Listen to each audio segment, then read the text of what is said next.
Hello everyone, welcome back to your channel Billion Education where we aim to reach and teach billion population. So guys, स्वागत है आपका अपने channel billion education पे। हाजिर है आपके सामने आपके chapter number 1 of history historiography development in the west का एक्सरसाइज लेके। मेक श्योर करें आप वीडियो को लाइक करें, कमेंट करें और चीजों को अच्छे से करके जाएं क्योंकि बहुत सारे आपके बोर्ड के क्वेश्चन डायरेक्ट टेक्स्ट बुक से ही आते हैं। चलिए दोस्तों, बिना किसी देरी के स्टार्ट करते हैं। ब्यूटीफुल सा चैप्टर है, बहुत सारे मार्क्स यहीं से आते हैं। पहला क्वेश्चन हम लोग चलते हैं, फिलिंग द ब्लैंक्स करेंगे। It may be said that dot dot was the founder of modern historiography. अब इसमें बहुत सारे ऑप्शन आप लोग को दिए हैं, Voltaire A B C D है, तो वोल्टेयर ही है आंसर इस चीज के। तो वोल्टेयर वाज द फाउंडर, और या तो बोल सकते हैं मॉडर्न हिस्टोरियोग्राफी, हिस्ट्री के नहीं बच्चों, मॉडर्न हिस्टोरियोग्राफी के। Okay, dot dot wrote the book entitled archaeology of knowledge, तो इसमें आएगा माइकल फूको। ओके, तो माइकल फूको उसका आंसर है। नेक्स्ट चलते हैं, identified the wrong pairs in the following, correct it and rewrite. तो अब एग्जाम में ऐसा नहीं आता है। अब एग्जाम में जो आप लोग का पैटर्न होता है दोस्तों, वो रहता है जस्ट आइडेंटिफाई करने के लिए। रॉन्ग पेयर को 1 मार्क मिलता है बोर्ड के एग्जाम में। George William Frederick Hegel, reasons in history. Leopold von Ranke, the theory and practice of history, ये बुकों का नाम है। Herodotus, the histories, and Karl Marx का डिस्कोर्स ऑन द मेथड। ये बोर्ड्स में भी पूछा गया है दोस्तों क्वेश्चन। सो करेक्ट आंसर हमारा डी होगा, क्योंकि उनकी जो हमारी नाम थी, कार्ल मार्क्स के बुक का नाम था दास कैपिटल। ओके, बाकी तीनों सही थे, करेक्ट आंसर कार्ल मार्क्स का लिखना था। ओके, अब बोल रहा है एक्सप्लेन द फॉलोइंग कॉन्सेप्ट, डायलेटिक्स क्या होता है बच्चों। अब डायलेटिक्स को लेके बहुत कुछ कंफ्यूजन नहीं रखना। डायलेटिक्स क्या होती है? एक थिंकिंग होती है, जो बंदा आप लोग भी करते हो, राइट या रॉन्ग दोनों को करना। ये सब सारी चीजें जो दोनों पहलू, सिक्के के दोनों पहलू, जय और वीरू दोनों के बारे में पता करो, गुड और बैड, ऐसी जो सारी थियरी जो थिंकिंग करते हैं, उस प्रोसेस को बोलते हैं। वो आइडिया जो ऐसा सोच रहा है उसको बोलेंगे डायलेटिक्स है ये। ओके, तो George William Frederick Hegel came up with the concept known as dialectics. ये बहुत इंपॉर्टेंट है दोस्तों। This concept explains us to understand the meaning of event with regard to two direct opposites such as right or wrong, true or false. तो dialectics को mark कर देते हैं यहाँ पे आप लोग के लिए, ये इंपॉर्टेंट है। और इसको क्या, राइट और रॉन्ग, कोई भी चीज सही है या गलत, जैसे कि क्या बर्गर खाना सही है या गलत, क्या छुट्टियां लेना स्कूल में खाली फुकट के लिए सही है या गलत, क्या स्पोर्ट्स को अपने को बढ़ावा देना है सही क्यों है गलत क्यों है, हर एक चीज का ऐसा। तो ये बोलेंगे डायलेटिक्स है भाई ये तो। ओके चलो, so one must understand both the opposites like right और wrong, right wrong true false, ठीक है, गुड बैड, सारी चीजों के बारे में पता रहना चाहिए। The process of understand and interpret the opposite is known as dialectics. तो ये प्रोसेस वही बोल रहा है, जो इस तरह से काम करे उसको बोलेंगे हम लोग, क्या बोलेंगे, डायलेक्टिक्स। तो अगर आप कोई आइडिया को सपोर्ट कर रहे हो तो उसको बोलते हैं थेसिस, और जब कोई आइडिया का अपोजिट, जैसे कि बर्गर खानी अच्छी चीज है, मेरा आइडिया है, तो इसको बोलूंगा थेसिस। क्यों खाना नहीं अच्छा, एंटीथेसिस। और जब दोनों को मिला के एक बुक में लिखूं तो इसको बोल दूंगा सिंथेसिस। लेकिन ये आइडिया कहां से आया, डायलेटिक्स से आया। एनाल स्कूल, अब एनाल स्कूल के ऊपर क्वेश्चन जरूर आते हैं, हर साल बीते सालों में आया हुआ ही है। अब ये कहां से आया था, फ्रांस के अंदर आया था दोस्तों, आप लोगों को पता होगा। Annales school was started at the beginning of 20th century by French historians in the France. Important. Which school of thought? तो इसमें क्या रहता है, ऐसे लोग जो ये थॉट से लिखे हैं हिस्ट्री, तो उनको बोलते हैं एनाल स्कूल से हैं वो लोग। ओके, अपना अपना स्कूल होता है ना हमारे, कि we are the like Holy Mother school से हम लोग सेबास्टियन स्कूल से, हमारा एक थॉट पर we are like king of the football, we are king of the cricket. ऐसे अपने अपने सबके एक बोलते हैं ना कोर होता है जिसको फॉलो करते हैं हम लोग। ऐसे इनका भी रहता है बच्चों, जो ये थोड़ी चीज एग्रीकल्चर लोकल पीपल के बारे में अगर लिखना शुरू कर दे तो बोलेगा अरे तू तो एनाल स्कूल का है। Okay, this school gave a new interpretation to the history writing by acknowledging that history is about climate। देखो ये इंपॉर्टेंट, यही लिखना है आप लोग को, क्लाइमेट, लोकल पीपल, एग्रीकल्चर और ट्रेड, टेक्नोलॉजी।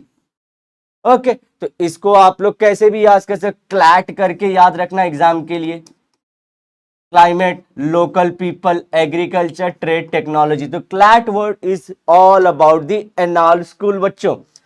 इसके अलावा means of communication, social division and their collective psychology, and not only about the rulers, kingdom and dynasties leaders and histories historical events. तो हमेशा हम लोग देखते हैं कि राजा था, एक राजा की रानी थी, ऐसे सारी चीजें पॉलिटिकल इवेंट्स के बारे में लिखते हैं। तो no, these are big no no, इनके बारे में ये तो लिखना है, ये नो नो है, ये लिखना है। कलेक्टिव साइकोलॉजी, जैसे कि हम लोग बोलते हैं कि इंडिया कंजर्वेटिव थी, हर एक नई चीज को बहुत जल्दी नहीं अडॉप्ट कर। अच्छा भी है ना दोस्तों, फट से हम लोग अडॉप्ट कर लिया, क्या मालूम बैंड बज गई तो इंडिया को अच्छा कंट्री इसलिए बोल सकते हैं। या फिर हम लोग कुछ कुछ चीजें हम लोग बहुत ज्यादा कंजर्वेटिव, जैसे कि सती, हस्बैंड की डेथ के बाद औरत को भी जला देना, these are the bad ideas.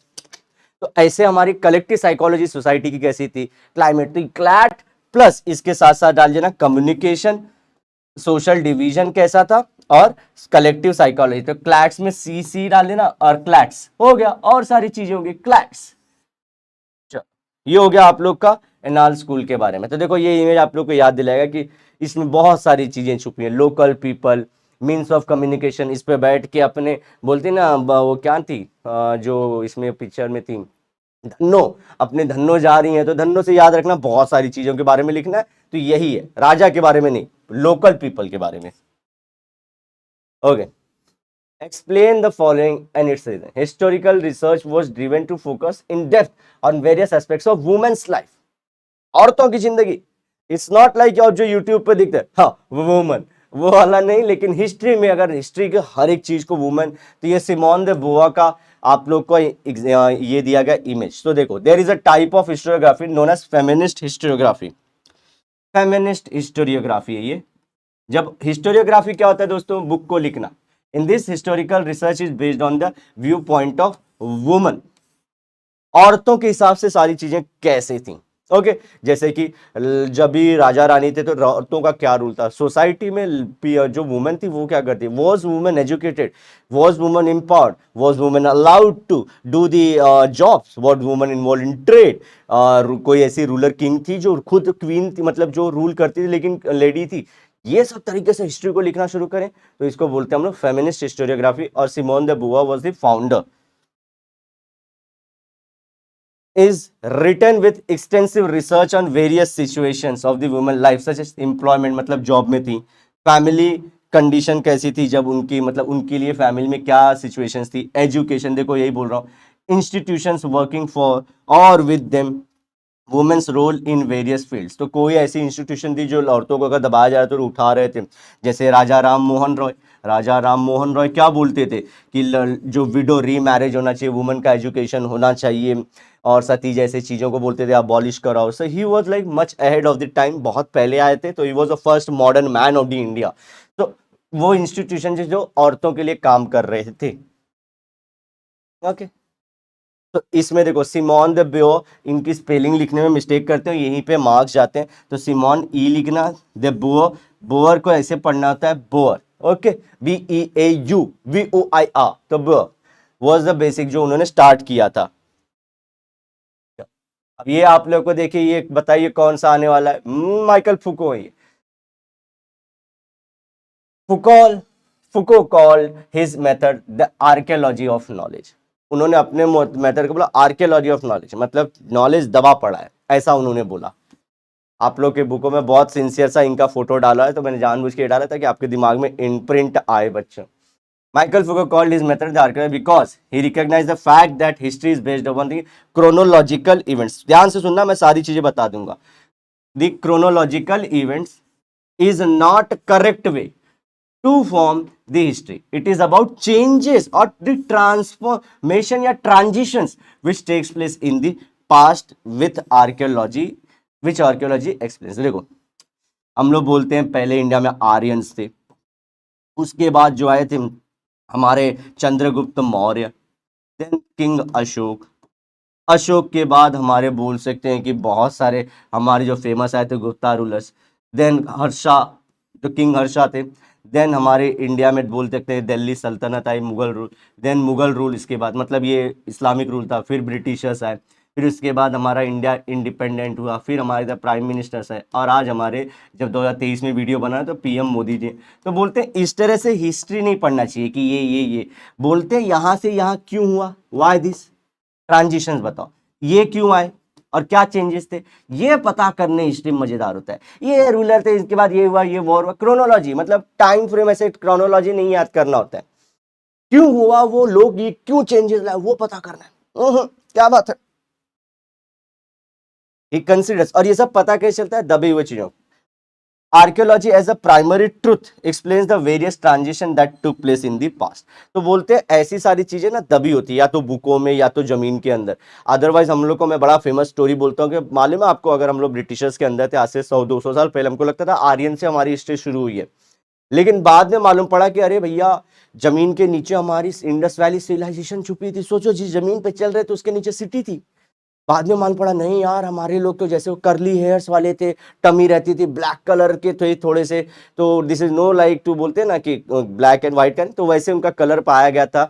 तो ऐसे सारी चीजों के बारे में पता चला। तो बोलते हैं आर्कियोलॉजी जो दबी चीजें ना वो सच बताती है, और इसीलिए बोले आर्कियोलॉजी ऑफ नॉलेज। चीजों को खुरेद के निकालो, ट्रांजिशंस को पता करो। Okay, this was Michael फुको। Following in 2050, what is historiography. बहुत अच्छा सा क्वेश्चन है दोस्तों, हिस्टोरियोग्राफी क्या होता है ये हम लोग को लिखना है, ये क्वेश्चन आता भी रहता है। चलो, the writing of critical historical narrative is called as a historiography. पहला पॉइंट, क्रिटिकल मतलब क्या होता है दोस्तों, जो बहुत ध्यान से हर एक चीज को कंसर्न करके, जैसे कभी कभी हिस्ट्री में लिखने राजा को खुश करने के लिए बोलते थे, अरे राजा तो एक नंबर था, एकदम पटेल इंसान था। तो झूठ भी तो बोल सकता है, क्योंकि राजा वरना करवा सकता था, तो वो हमेशा ऐसा फेंकूबाजी भी कर सकता था। तो ये क्रिटिकल वाला वर्ड क्या बोलता है, तब समझो सारी बुकों को, कॉइन्स को, इंस्क्रिप्शंस को, और ये सब सारी रॉक पेंटिंग्स को, सारी चीजों को देखो, फिर बताओ क्या हुआ था। ऐसे जब लिखें तो दिस इज हिस्टोरियोग्राफी। एंड जो लिखता है उसको बोलते हैं historian. The following steps are helpful in writing the historical narrative. तो ये लिखने के लिए, हिस्टोरिकल नैरेटिव लिखने के लिए क्या क्या की जरूरत पड़ती है, ये क्वेश्चन पूछते हैं दोस्तों। History related information is gathered and analyse. तो जो भी आप लोग चीजें पता करना चाहते थे उससे रिलेटेड जो भी इंफॉर्मेशन है गैदर करो। जैसे कि मैं हमेशा एक एग्जांपल लेता हूं कि हमारे गर्लफ्रेंड या बॉयफ्रेंड के बारे में पता करना, तो पहले उससे रिलेटेड जो भी इंफॉर्मेशन है व्हाट्सएप, इंस्टाग्राम और ये सब सारी चीजें पता कर लेते हैं। डोंट ऐसे फ्रस्ट्रेट नहीं होना है दोस्तों, जस्ट एग्जांपल फन फैक्ट के लिए। अदरवाइज बहुत सारे, मैं अशोक का भी एग्जांपल ले सकता हूं, जो लेता भी हूं मैं, लेकिन ये जस्ट याद करने के लिए। तो history related information is gathered and analyse. मुझे लग रहा था कि उसने मुझे धोखा दिया है दोस्तों, जख्म दिया है, जख्म दिया है दिल पे। तो वो जख्म के लिए मैं हिस्ट्री में जाना चाहता हूं कि क्यों ऐसा जख्म दिया। तो पहले सारे सोर्सेज में गैदर करूंगा। Secondly, the various sources are scrutinised in order to understand the reference to time and space in the given information as well as the conceptual framework utilized. Okay, अब मैं क्या किया, मैंने बहुत सारे सोर्स, व्हाट्सएप, इंस्टाग्राम, दोस्तों के बातें सुनी और उनके जो चैट्स थे वो सब सारी चीजें समझने, मोबाइल पे बात किया। तो इसको करने के पहले क्या कि मेरे को फ्रॉड हुआ था कि नहीं, मेरे पे चिल्लाए क्यों थे, ये सब पता करने के लिए पहले तो क्या दोस्तों, मैं स्क्रूटिनाइज करूंगा हर एक चीज को, मेरे दोस्तों की बातें, हर एक चीज को बहुत इजीली नहीं समझूंगा, हाँ यही सच बोल रहे हैं, स्क्रूटिनाइज करूंगा कि क्या टाइम स्पेस था, उसने मुझे क्यों चिल्लाया था, वो जगह पे क्यों चिल्लाया था, और उस टाइम पे कंसेप्चुअल फ्रेमवर्क आपका कैसा। अगर आप गुस्से में हो तो आप बोलोगे हाँ हाँ हाँ ये इसलिए उसने मुझे डांटा था, तो आपका कंसेप्चुअल फ्रेमवर्क भी बहुत मैटर करता है। तो पहले हिस्ट्री रिलेटेड सारे रिसोर्सेज को जमा करोगे, दूसरा स्क्रूटिनाइज करोगे। कैसे स्क्रूटिनाइज करोगे, क्रॉस चेक करने वाले हो सारी चीजों के, और उसमें बहुत इंपॉर्टेंट था आपका कंसेप्चुअल फ्रेमवर्क आपने कौन सा यूटिलाइज किया था। ओके, और इसमें क्या करेंगे, understand reference to time and space in the given information. तो वो टाइम पे, वो स्पेस पे, उस दिन उस जगह पे ऐसा हुआ था, तो वो अंडरस्टैंड करेंगे। Third, following an examinations of historical information, references, relevant questions and hypotheses are formulated। तो अब ये सब मैंने जो इनका किया था, एग्जामिनेशन कर लिया। अब उसके बाद मैंने रेलेवेंट क्वेश्चन और हाइपोथेसिस बना लिया।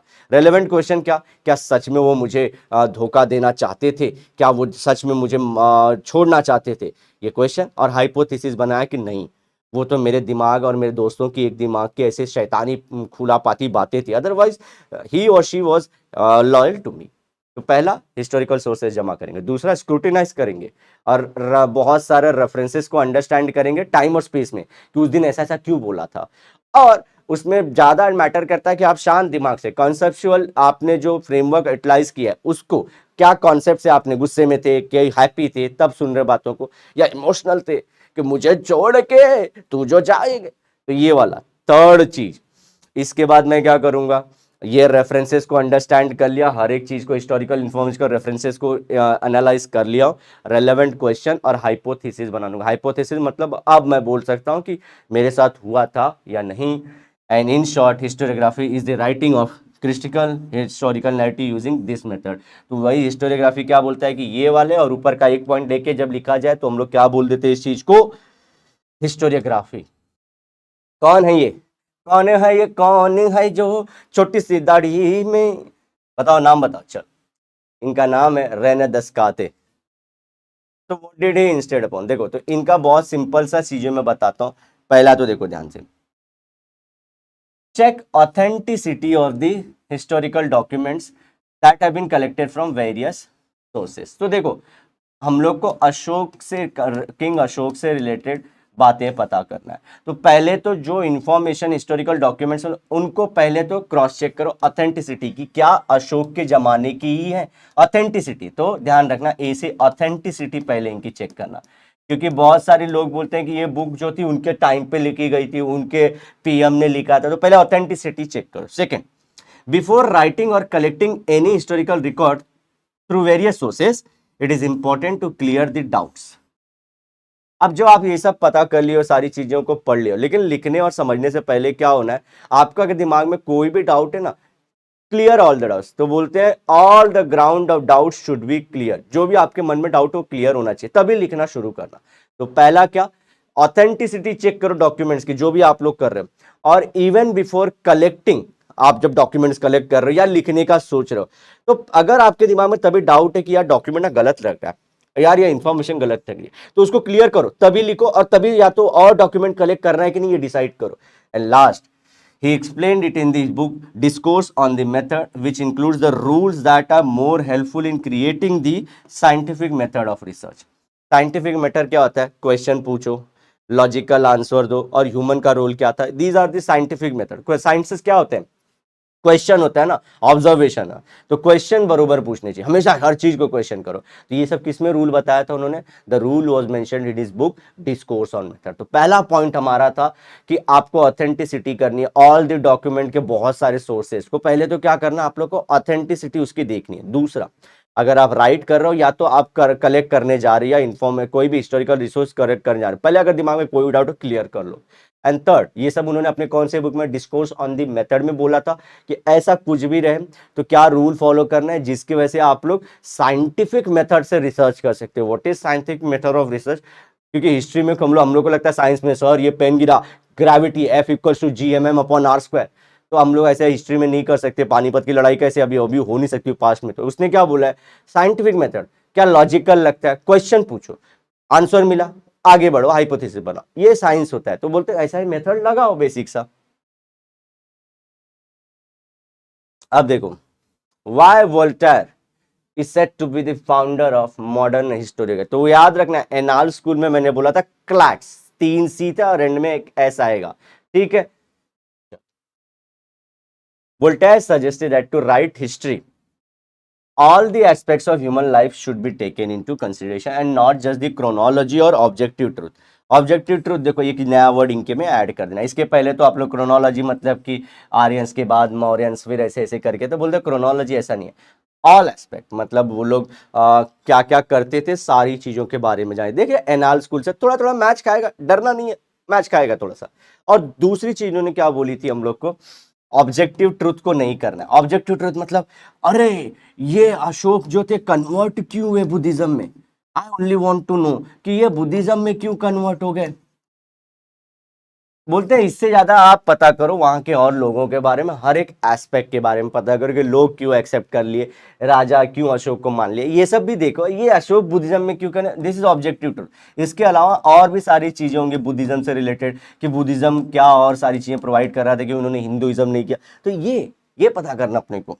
ओके, सोशल ट्रेडिशन देखो यहाँ पे भी, social tradition same, trade, economy, agriculture are also equally important in writing the history, ये सब भी लिखना है। नेक्स्ट कर लेते हैं, this is the reason why he is said to be the father of modern historiography. Father of history is Herodotus. Father of modern historiography, modern historiography में 4 characteristics होते हैं, एंथ्रोपोसेंट्रिक, क्रिटिकल एग्जामिनेशन, उसके बाद हम लोग बोलते हैं इट ऑलवेज शोज दी, बोलते हैं ना मैन का प्रोजेक्टरी। तो ये मॉडर्न वाले के, तो मॉडर्न के फादर हैं या फाउंडर बोल देते हैं इनको, ठीक है। तो ये देखो फाउंडर है अपने मॉडर्न हिस्ट्री, लेकिन फादर ऑफ हिस्ट्री कौन है? हेरोडोटस। नाम में कंफ्यूज नहीं होना है। Complete the concept and notable scholars in Europe. तो नोटेबल स्कॉलर्स में आप लोग के पास छः में से किसी का भी लिख सकते हो। मैंने लेपोल वोल रैंक के, कार्ल मार्क्स, वोल्टायर और रेने डेस्कार्ते का। इसके अलावा आप लोग माइकल फुको का भी लिख सकते हो, सिमोन दे बोवा का भी लिख सकते हो, ठीक है। माइकल फुकॉल्ट का भी, फुकॉल्ट का, इनका भी नाम लिख सकते हो। ये सब आप लोग चल जाएगा, कोई दिक्कत नहीं है। ओके चलो, explain the Karl Marx theory of, Karl Marx class theory. Class theory क्या बोलती है? बोलती है कि दो टाइप के क्लास होते हैं, एक होता है हैव्स, एक होते हैं हैव नॉट्स। हैव्स वाले जिनके पास सारे रिसोर्सेज होते हैं, जैसे कि इनके पास घर होता है, इनके पास अच्छा गाड़ी होती है, इनके पास कॉन्टैक्ट्स होते हैं। हैव नॉट्स के पास ये सब सारी चीजें नहीं होती हैं। तो जो हैव और हैव नॉट क्या होंगे, हमेशा ये लोग हैव नॉट वाले बोलेंगे कि इसने चूज कर रखा है, हैव वाला बोलेगा कि मेरे पास टैलेंट था इसलिए मैंने इनको चूज पाया। तो ये दोनों हमेशा क्या करेंगे, एक दूसरे से लड़ाई करेंगे और एक दूसरे से हमेशा कुछ ना कुछ इनका फ्रिक्शन रहेगा। इसी को बोल दिया कार्ल मार्क्स ने क्लास स्ट्रगल है। ऊपर वाला अपनी पोजीशन छोड़ना नहीं चाहेगा और नीचे वाला उसको नीचे लाके अपने ऊपर जाना चाहेगा, ये क्लास स्ट्रगल है। और इसमें एक वर्ड आएगा मींस ऑफ प्रोडक्शन, आगे बताता हूं क्या है। देखो, according to Karl Marx, history was not about abstract ideas, it was about living people. तो देखो, ये तो बड़ी सिंपल सी बात, बोलते हैं कि परियों की कहानी नहीं होती है हिस्ट्री। जो आप लोग बोलते हैं ये एब्स्ट्रैक्ट आइडिया, परियां आती हैं ऊपर से आशीर्वाद दे के जाती हैं, परियों की कहानी तो नहीं है ये भैया। ये ह्यूमंस के बारे में पहली बात। और जो ह्यूमंस थे और हैं, human relationships are shaped by the fundamental needs of people and the ownership as well as the nature of prevalent means of production to the meets those needs। 3 चीजें बोल दी। मेरा रिलेशन किसी के साथ कैसे डिसाइड होगा? 3 चीजों से। पहले तो फंडामेंटल नीड, फंडामेंटल नीड। दूसरा ओनरशिप, उसके साथ साथ nature of prevalent means of production. ये तीनों के आधार पे हमारा रिलेशन डिसाइड। ये वर्ड्स बहुत टफ पड़ते हैं रट्टा मारने को भी बच्चों को, लेकिन मैं इजी कर देता हूं। देखो कैसे होते हैं। तो पहला उन्होंने बोला था, तीनों वर्ड को मैं हाईलाइट कर देता हूं, means of production, fundamental needs and इसके साथ ओनरशिप।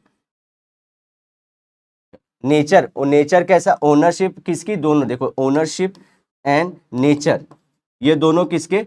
फंडामेंट, अरे हमारे मींस ऑफ प्रोडक्शन के। ओनर कौन है? और ये देखो, समझो, फंडामेंटल नीड एक है जिसके पास सारे हैं, हैव्स हैं और हैव नॉट्स हैं।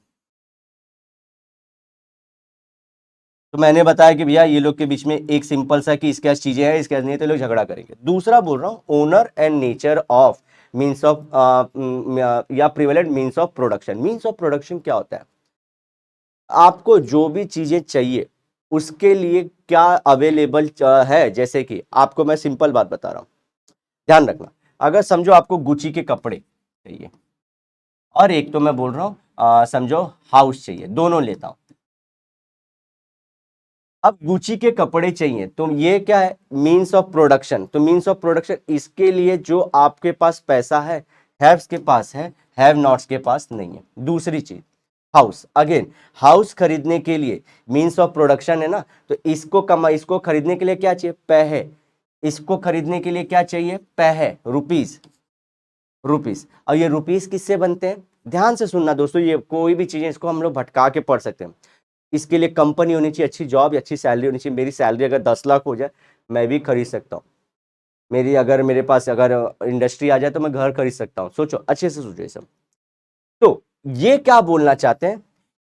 ये जो मीन्स ऑफ प्रोडक्शन है, जो हमारे पैसा है, that is means of production. कोई भी चीज खरीदने के लिए वो अवेलेबल है कि नहीं, उसका ओनर कौन है और वो कितने लोगों के पास कितना है। क्या सभी ओनर है या कुछ ही लोग ओनर हैं, बहुत सारे लोग के पास ओनरशिप नहीं है। इससे डिसाइड होगा हम ह्यूमंस का रिलेशन है कि नहीं है। फिर से बताता हूं, means of production. Means of production मतलब क्या, जिसके थ्रू कोई भी मनी अर्न कर सकता है, तो मनी अर्न कर लेगा और वो मनी से क्या करेगा, अपनी बेसिक नीड्स, फंडामेंटल नीड्स, या फिर अपनी जो भी इंटरनेट की जो भी चाहिए वो चाहिए। तो उसको अल्टीमेटली मार्केट में पैसा बोलता है, यही चीज चाहिए, पैसा बोलता है। तो हैव्स वालों के पास इंडस्ट्री है तो पैसा है, तो उनके पास फंडामेंटल नीड्स इंटरनेट और गुची है। हैव नॉट्स के पास ये जो मीन्स ऑफ प्रोडक्शन नहीं है। मीन्स ऑफ प्रोडक्शन मतलब पैसे कमाने की चीजें ही नहीं उनके पास, ना जॉब है ना इंडस्ट्री है, और उसकी वजह से इनके पास ये फंडामेंटल नीड नहीं है, इसलिए ये लोग गुस्से में रहते हैं। बहुत अच्छे से मैंने देखो ये डायग्राम बना दिया है, ध्यान से रखना। तो पहली बात, फंडामेंटल नीड्स फुलफिल हो रही कि नहीं। दूसरा, ownership and prevalent nature of means of production कौन है, उससे डिसाइड होता है कि सोसाइटी में रिलेशन कैसे होगा इन दोनों के बीच में। ये कोई नहीं बताता दोस्तों, लेकिन करके जाइए, बहुत मजा आएगा। कार्ल मार्क्स से यही इसके क्या थे, प्रोप्राइटर थे, इन्होंने ही बताया था इस चीज को। एक्सेसिबिलिटी देखो, एक्सेसिबिलिटी यही बोल रहा था ना, एक्सेसिबिलिटी यही बोल रहा था मैं। अरे आना भाई, तू क्या को रुक रहा है। एक्सेसिबिलिटी मतलब ये चला गया, चलो। एक्सेसिबिलिटी मतलब उन चीजों के पास उनको मिल रहा है कि नहीं। This means different state of study may not be equal, this inequality causes a division of society into classes leading into class struggle. तो मैंने वही बताया, सबके पास इक्वल एक्सेसिबिलिटी नहीं है। मीन्स ऑफ प्रोडक्शन के लिए सबके पास इक्वल एक्सेसिबिलिटी नहीं थी ना। हैव्स वालों के पास पापा मम्मी दे के गए थे, हैव नॉट वालों के पास नहीं था, तो उसके वजह से लोग मनी नहीं कर पाए, इसलिए फंडामेंटल नीड नहीं हो पाई। तो इक्वल ही नहीं है, तो हैव्स वाले के पास है, हैव नॉट वाले के पास नहीं है, तो इसीलिए लोग स्ट्रगल करेंगे। Karl Marx human history is the history of class struggle, as the class that owns the means of production economically exploits the rest of these classes। तो जिसके पास हैव्स वाले होते हैं, जिनके पास मीन्स ऑफ प्रोडक्शन है, वो हमेशा एक्सप्लॉइट करेगा, उनको तबाह करेगा। जिनके पास नहीं है उनको चूसता रहेगा। कंपनी के मालिक यही करते हैं ना। Das Kapital, a treatise written by him is most preferred book all over the world। Das Kapital इनकी बुक थी, जिसके अंदर ये सब सारी चीजें लिखी थी। लिखे जो बुक तुझे। What are the four characteristic of modern history, ये फेमस क्वेश्चन है। या तो आप लोग को चार्ट के काइंड में आ जाएगा, या फिर डायरेक्ट क्वेश्चन आता है। देखो चार चीजें बता रहा हूँ, फोर मेन कैरेक्टरिस्टिक्स क्या होते हैं। पहले तो देखो, मैं हमेशा बताता हूँ इंपॉर्टेंट क्वेश्चन, देखो begins with formation of important questions which is dependent on scientific principles. तो साइंस का मैंने देखो हमेशा बोला, साइंस क्या करता है, क्वेश्चन पूछता है हर एक चीज से रिलेटेड। तो ये पहला चीज क्या बोलता है कि भैया क्या बोलता है, begins with the formation of important question. तो पहले इंपॉर्टेंट क्वेश्चन, और वो भी साइंटिफिक प्रिंसिपल के ऊपर। अब ये नहीं कि यार परी थी क्या पहले, उनको ऐसे पंख थे, आती तो मजा आ जाता है। इलॉजिकल, नॉन साइंटिफिक है। तो बोलते हैं पहले क्वेश्चन फॉर्म करो, लेकिन साइंटिफिक प्रिंसिपल है। दूसरा, एंथ्रोपोसेंट्रिक होना चाहिए। इंपॉर्टेंट क्वेश्चन था एंथ्रोपोसेंट्रिक, ह्यूमन से रिलेटेड। एंथ्रोपोसेंट्रिक मतलब ह्यूमन रिलेटेड होना चाहिए, मतलब डिवाइन पावर से किसी से नहीं होना चाहिए। देखो, means the important and element of the history, तो कोई डिवाइन रोल नहीं, मतलब भगवान का या किसी का गॉड का रोल नहीं। जैसे वॉर हुआ तो ह्यूमंस के वजह से हुआ, अगर फमाइन आया, सूखा है, तो ह्यूमंस के वजह से आया। तो एंथ्रोपोसेंट्रिक, एंथ्रोपोसेंट्रिक मतलब ह्यूमन सेंटर में होना चाहिए। पहला, फिर से रिवाइज करता हूं, 2 point. Important formation of important question based on the scientific principle, परियों की कहानी है। दूसरा, आप लोग को हिस्ट्री जब भी लिखेंगे, नरेट करेंगे, एंथ्रोपोसेंट्रिक हो, human is a important component. doesn't justify the relationship between human actions and divinity। तो यही पॉइंट यहाँ पे कि भगवान से रिलेटेड नई सारी चीजें नहीं। ऑथेंटिक एविडेंस, चौथा वाला, अरे थर्ड वाला, ये ऑथेंटिक एविडेंस होना चाहिए। This is related to this point only, कि डिविनिटी मतलब भगवान से कोई ऐसी गॉडली पावर या फिर बैड मतलब ना एविल पावर नहीं कोई डिसाइड करना चाहिए, सब ह्यूमन ही कर रहा है। और क्वेश्चन भी किससे रिलेटेड होंगे, ह्यूमन से रिलेटेड होंगे। ऑथेंटिक एविडेंस होना चाहिए। अगर मॉडर्न हिस्टोरी को, तो एविडेंस ऑथेंटिक होने चाहिए, ये नहीं कि किसी ने फेक में लिखा था, आपने भी वही लिख दिया, तो आपकी बुक मॉडर्न हिस्टोरियोग्राफी नहीं मानी जाएगी। Okay, history is about journey of human kind based on their past action. तो ये अल्टीमेटली ह्यूमन की जर्नी बतानी चाहिए कि आज से इतने सालों से ह्यूमन की जर्नी ऐसी थी। History is all about human की जर्नी। तो पहला point, formation of logical question based on scientific principle. दूसरा, anthropocentric, human is that centre, question should be related to the anthropocentric, and there should be no relation between divinity and human action, कि भगवान ने बोला तो ये किया। And third, authentic उसका documents होना चाहिए। एंड फोर्थ, इसके बाद हम लोग को ह्यूमन की history should always represent human journey from past to the present. अगर ये चार चीजें किसी भी बुक में, तो उस बुक को बोलेंगे मॉडर्न हिस्टोरियोग्राफी के तहत लिखी गई है। चल, ये हो गया। फिर से देखो, हमने फेमिनिस्ट हिस्टोरियोग्राफी सिमोन दे बोइस ये कर लिया हमने। देखो सेम से explain the Leopold von Ranke. Leopold von Ranke published the perspective of history in several articles in his book called the Theory and Practice of History. इन्हीं के दो book आते हैं, बच्चे इन्हीं में कंफ्यूज रहते हैं। कौन से? The theory and practice of history. Theory मतलब बुकें क्या बोलती है और रियल में हुआ क्या था। And second the secret of world history. ये दो बुकें थे हमारे किनके? लेपोल्ड वोन रैंके के। He considered it is important to collect information from the original historical source document. तो बोलते हैं ओरिजिनल जाओ। क्या होता है? समझो किंग अशोक थे, अब अशोक से रिलेटेड उस टाइम पे किसी ने कुछ बुक लिखा था, किसी ने कॉइन निकाला था, किसी ने पिलर्स के ऊपर कुछ लिखा था, ऐसे बहुत सारे बुकें थे। आज हम लोग डाउन द लाइन इतने नीचे आ गए कि सब लोग ने बहुत सारे बुकें पढ़ पढ़ के ऐसा पूरा गुंदड़ कर दिया है। सब ने किसी ने कुछ बुक फॉलो करके क्या क्या करके ऐसे बहुत सारे, किसी ने ये दो बुक पढ़ा, किसी ने वो पढ़ा, किसी ने ईरान वाले का बुक पढ़ा, किसी ने इराक का बुक पढ़ा। ऐसे करते करते आज जो हम लोग बुक पढ़ते हैं ये कचरा हो चुका है। ये सबकी बोले ना, हम लोग बोलते हैं कि हम लोग अगर हिस्टोरियोग्राफी लिखना चाहते तो एक स्टेज था ना बच्चों कि उस टाइम पे कॉन्सेप्चुअल क्या यूटिलाइज किया। मैंने मजाक में बताया था कि आप गुस्से में थे, इमोशनल थे, तो कॉन्सेप्चुअल। अगर कोई अशोक को पसंद नहीं करता होगा तो ना पसंद करने वाले ही बुकें पढ़ेगा, पसंद करने वाला सिर्फ पसंद करने वाली बुक पढ़ेगा। तो बोलते हैं ये मजा नहीं दे रहा है। तो बोलते हैं जब भी आप यहाँ पे हिस्ट्री पढ़ रहे हो तो आप कैसे शुरू करोगे? बोलते हैं ओरिजिनल की तरफ जाओ और पढ़ना शुरू करो, तो हिस्ट्री आप सच में पता कर पाओगे। ये बोलना चाह रहे थे ये। तो always go for original historical sources और document. Secondly, the related document should be handle with great care. अब जो ओरिजिनल जा रहे हैं तो उस टाइम पे अभी आपको कोई गाइड करने के लिए है नहीं, तो ग्रेट केयर, क्योंकि फेकू मिल सकते हैं। हमेशा फेकू लोग से डर लगता है हम लोग को। ओके, तो बोलते हैं with great care. He justifies that this method will, अगर ये दो चीजें कर लेते हो, आप क्रिटिकल एग्जामिनेशन कर लेते हो, क्रिटिकली एनालाइज करते हो कि कौन सही था, कौन फेकू था, कौन झूठा था, और प्लस ओरिजिनल पढ़ रहे हो, तो आप अल्टीमेट हिस्टोरिकल ट्रुथ पता कर सकते हो। ओके, ये ध्यान रखना है। और इसीलिए हम लोग बोलते हैं and he disapproved with the imaginative ways to form the history. और ये जो इमेजिनेटिव की शायद कभी हिस्ट्री में ऐसा हुआ होगा, बोलते हैं शायद। नो, ध्यान रखना इसमें क्या लिखना, हमारे लियोपोल्ड वोन रैंके में इमेजिनेटिव हिस्टोरिकल राइटिंग को इन्होंने क्या बोला? नो, कार्ल मार्क्स ने बोला था एब्स्ट्रैक्ट आइडियाज, कि वो परियों की कहानी नहीं है। ऐसे वर्ड्स ध्यान रखना, उससे आपका आंसर चुम्बेश्वरी होता है, एग्जाम में मार्क्स मिलते हैं। Okay, and he does in the 19th the greatly influence the historiography. 19th century में बहुत ज्यादा इन्फ्लुएंस किया। 20th सेंचुरी के स्टार्ट में कौन आया था? Anal school. अब बच्चे इसी में कंफ्यूज रहते हैं। एनाल स्कूल जो था 20th सेंचुरी, उसने इन्फ्लुएंस किया। ये 19th सेंचुरी में था और पूरे लोग इनको फॉलो किए, बोले अरे वाह बोल रैंक के क्या गजब बात बोल दी, आपका तो रैंक 1 आता होगा। ऐसा उन टाइम पे उतना इन्फ्लुएंस हो गए थे लोग। चल, अब ये obtain detail information of your favourite surgeon rights history, तो यहाँ पे मैंने दे दिया आंसर, इसको फट से कर लेना, कुछ भी इसमें ऐसा है नहीं। और इस टाइप के क्वेश्चन बहुत अपीयर भी नहीं होते, लेकिन फिर भी समझना चाहोगे तो यहाँ पे पूरी सारी चीजें मैंने बता दी हैं। अलजेब्रा कहाँ से आया था, मैथ्स कहाँ से आया था, this is all factual knowledge, GK का नॉलेज बच्चों। आई होप आपको सेशन बहुत पसंद आया होगा। अपने दोस्तों में इसे शेयर करना। इस हमारी बोलते हैं ना मंजिल सीरीज के बारे में जरूर लोगों को पहुंचाना, क्योंकि हम लोग पूरे 1 साल तक आप लोगों के साथ रहेंगे। एंड अगर इवन आपको अच्छा लगे तो लाइक करना है, कमेंट भी करना है, शेयर भी करना है, जो भी आपका ग्रुप हो शेयर कर दीजिए उस जगह। Thank you so much for tuning with us. Bye bye, have a great and nice day, sayonara, लेकिन वादे के साथ जरूर मिलेंगे दोबारा। बाय।